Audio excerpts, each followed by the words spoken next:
What did he say? He says he loves you, but he went in a different direction. I'm done. I'm quitting acting. Ah, man, I'm driving through the hills. I'm sorry. One more time. We got another offer. It's $1 million. It's to attend a wealthy gentleman's birthday party. Absolutely love this movie. I think this might be one of my top 3 favorite movies of all time. Great. It's incredible. For you, how do you play? I've heard that you said that this was the most difficult character you've ever had to play, and you're playing 2 characters. So how challenging is it to play a version of yourself and play 2 of them? There was no muscle in my body that told me I should do a movie where I'm Nick Cage or Nikki Cage. It was a challenge because, I didn't want to embarrass my family, and I also had to facilitate the director's needs, and he was a fan of neurotic or / anxiety-fueled Nick Cage, said, quote, "That's the best Nick Cage," end quote. But I also don't feel that way in my own home life. So it was a balancing act. And the other thing is, as an actor, we want to hide behind characters and create characters, infuse them with genuine emotion and imagination, but it has a different name. So it's much easier to do that when it's not you. But when it is you, you feel very emotionally naked and you feel very bare and very exposed. And that's the way I felt the entire time making this movie. I'm still recovering from it. It was not easy. I mean, it really wasn't. But I'm happy to say that all involved were very thoughtful and sensitive, and we got somewhere that I think is enjoyable for everyone. I saw the movie in a cinema, and everybody was laughing, and it just felt so good.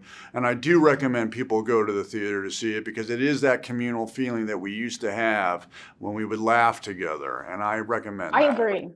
I agree, because I think it's one of those films that I'm going to recommend everybody see, because it is almost a genre that they don't make anymore. I'm interested that you said you saw it, because I thought you had said maybe you were never going to watch it. It was going to be a little bit too meta for you. I'm wondering, do you have so many film references, some of your past film references? Which day for you was the most sort of surreal to revisit? Well, first of all, I had to see the movie at a certain point because I was a producer on the movie, and the 2 elements, the director and the studio, started knocking heads, and we needed fresh eyes, and I had to look at everything, take half my mind, half my heart, shut it off, look at it from neutral and say, this is not working to the studio and this is not working to Tom. And we got to a place where all of us were happy. But I mean, surreal days, yeah, Well, walking into Pedro's beautiful in the movie. It was a great performance. But walking into Javi's chamber of Nick Cage memorabilia, I would say that was the most surreal day. And looking at a wax statue of so-called Nick Cage and saying it's grotesque and I'll give you 20,000. I mean, all of it is so ridiculous and yet so wonderfully playful. But that was a weird day.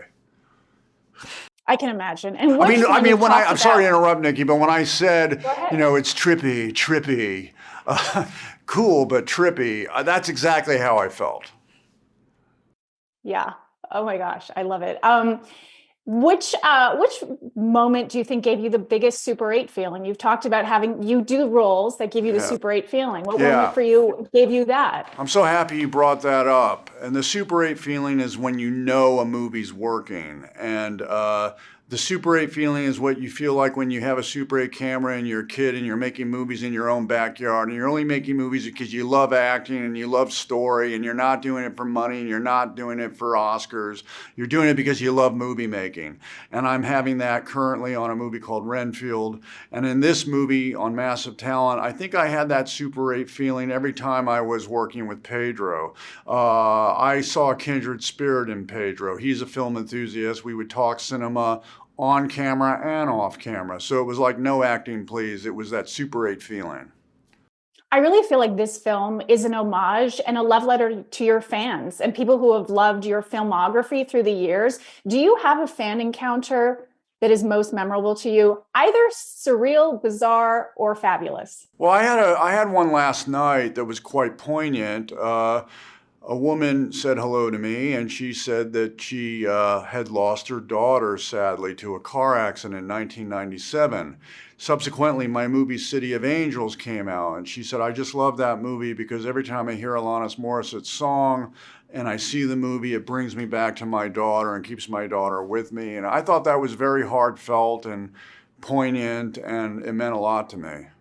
If there was 3 movies that you would pair, if somebody's going to watch a Nicolas Cage marathon and they're going to pair 3 of your previous films with this film, which 3 would you recommend? Well, if I'm going to do it in terms of pairing, I would want to show the range. So I would say, let's do Adaptation, and then let's do Con Air, and then let's do Pig. Those for a pairing in terms of the range and being eclectic. But my 3 favorite movies would be Pig, Leaving Las Vegas, and Bringing Out the Dead. But I think Mandy has a great place there, as well as Lord of War. Oh, it just goes on. They're all my babies. They're all my children. I care about all of them. I put up my heart and soul into my characters. If you were to play the Javi character opposite any actor in history, if you could play that person who's playing them opposite somebody who's playing themselves, who would you choose? Well, it's funny you mention that because I had that conversation with Pedro all the time. I said, you've got the best part. I'll trade with you right now. I love Javi. I love that character. If I could play Javi, yeah, I mean, I've been Javi. I mean, I've worn out my welcome with people and tried to geek out but I would say Marlon Brando. They're no longer with us. John Lennon, Marlon Brando, James Dean. It goes on and on and on. The guy that owns this house, what's his name? Javi. Mr. Cage. Excuse me, is Javi going to want me to, I'm not sure I understand. Look, it's Javi. I am Javi.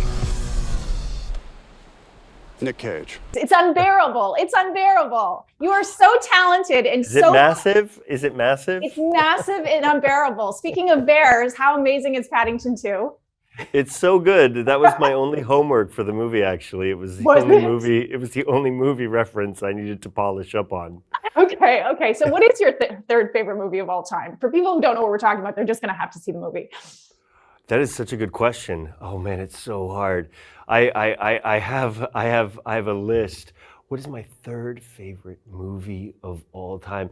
Do you know All About Eve? Do you know that movie? Yes. Classic.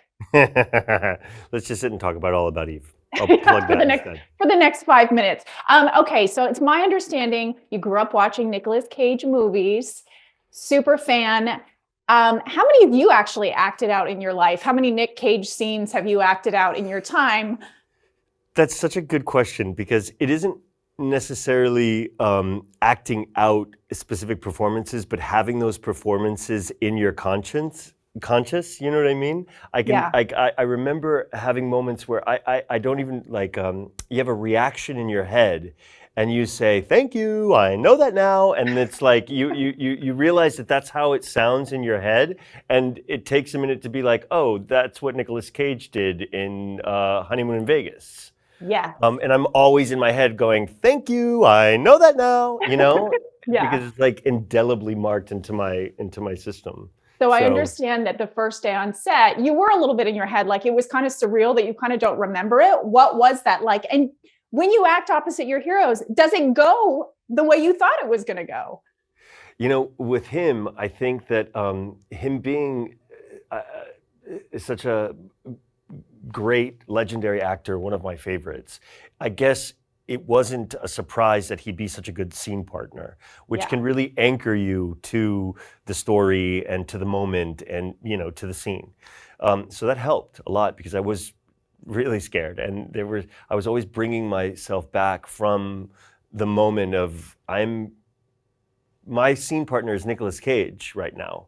We're in Dubrovnik and I'm shooting a movie with Nicolas Cage and he's I'm acting with him, And yes. But he was so good that it helped me kind of, I guess, focus in a way and just be in it with him.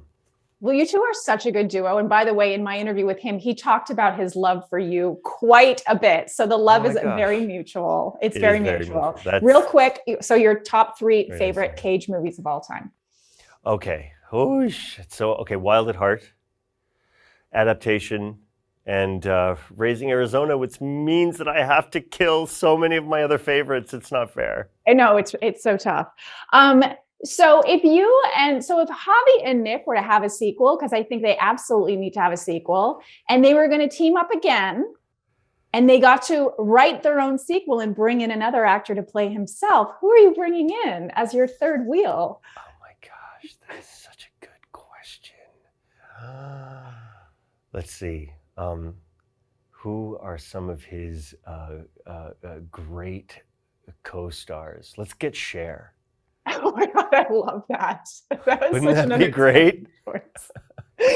I so thought you were going to say Harrison Ford because I know you love Indiana Jones. Well, yeah, Harrison Ford, but we just kind of like keep it in the world of Nicolas Cage movies. But then, yes, if Cher's not available, Harrison Ford. Yeah, another one. I was starting to think, like, did this movie make you think of what it would be like to sort of play yourself in a movie? And if you did, and you were playing Pedro Pascal, and you had a scene where you were playing opposite your younger self, as Nick does in this, how do you think that would go?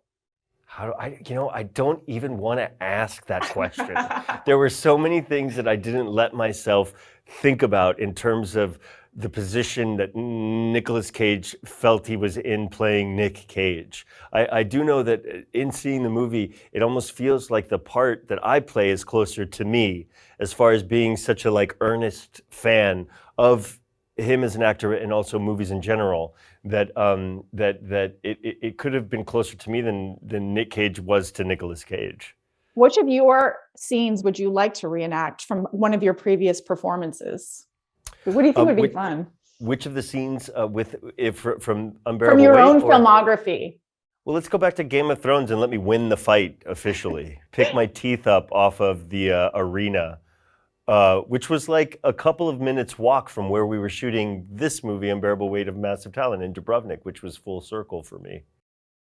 God, this place is stunning. What is your favorite movie? That's one of those questions that's impossible to answer. You can't just limit it to one. Imagine me and you, I do. Is it too much? Is this supposed to be me? It's grotesque. I'll give you 20,000 for it. Congratulations. This is probably going to be one of my top 3 favorite movies of all time. I'm obsessed with it. Oh, stop. I'm obsessed with it. Thank you. That's so lovely. First, I wanted to ask you, I understand in high school, you were already a super fan of Nicolas Cage, and you used to do something called caging. Can you explain why you loved him so much and what you used to do? I mean, for people, especially in my generation, National Treasure came out, as you're growing up, and he's always been, you can follow his career up until you start being like cerebral enough to really appreciate his performances. And I think around that time was when I started getting into the caging, because you see him and as a young person, it's like mind-blowing. You're seeing an acting style that you've never seen before, Yeah. And the caging did come in. It's where you cut out pictures of Nick and you put them on someone's locker. We had a whole Instagram account for it, and we tried to make it like a whodunit kind of thing. And people were very invested. So I think I brought some good. Me and Nick brought some good to my school at that point. But he's just amazing. I mean, I don't know anyone who isn't a Nick Cage fan. He's fantastic, and he's had such a storied career, and it's so impressive to me. So, I think I'm glad at least that I had good taste when I was younger. So that's good. Well, one thing I think you got to experience that a lot of us haven't got to experience before, but we got to do it in this film, is the dad energy that he brought to this film. And I understand you're now going to have knife throwing on your resume as one of your special skills, and that he sort of brought that dad energy to you sort of offset, because this is like your first big role. Yeah, exactly. He was very patient with me, which was really lovely and unexpected to a degree. He was, if I had any questions or I needed any advice or help, he was incredibly forthcoming and very... he was very open. So we had a lot of downtime on set, and we could talk about shared interests, or we could talk about, which was insane to me. It was crazy. So he is such a good, I know he has a great relationship with his kids in real life, but it really shows through when he was talking with me. He's very paternal and very protective, and he was always making sure that I was okay and that we were all right. And in the scenes especially, it's very intimate for the both of us, So we would always kind of check in, and it was fantastic. I mean, I could go on and on and on, but he's like the loveliest person alive. Okay, so aside from Nicolas Cage, If you could play the Javi character in a future movie and play opposite any actress who was playing herself, who would you choose? Oh, or actor? God. That is very difficult. I would say if we could somehow do Elizabeth Taylor, I would love that. That would be that would be once in a lifetime. But maybe back in the day, like Who's Afraid of Virginia Woolf era, that would be very fun for me. Oh my gosh, she is amazing. Okay, so we're asking everybody today, if you were going to pair this movie, somebody was going to have a Nicolas Cage movie marathon, and you're going to pair this movie with 3 other Nick Cage movies, what do you think would go best together? Ooh, 3 other Nick Cage movies. I would say number 1, Face Off, for sure, because, there's a lot of references within the movie, the guns and everything. The second one, I'm going to go with Raising Arizona because of the way that the Coens did that is, to a degree stylized in the same way that this movie is. So I think that's a good pairing. And then the third one, I'm throwing it in everywhere, Pig. Everyone needs to see Pig. So I think regardless of how it fits, everyone should see it. It's like a life changer. Oh God, I love this list. Okay, I know in the movie, does life imitate art? Because in the movie, he's giving you movies you should watch as a teen and you're like, generational gap, it's not working. Did you actually recommend a movie for him, and did he recommend a movie for you in real life? That was my favorite part of being on set with him. He has the best taste in movies of all time. So he recommended me, I'm really into horror, he recommended this amazing movie Audition that's very twisted. So I would say not a general recommendation, but it's great. I mean, it's so cool to be able to be like, God, I got like a movie recommendation from Nicolas Cage. It's amazing. So I'm going to start like pushing that off. I'm going to coin it as my own recommendation and give it to other people as well. I'm Nick Friggin!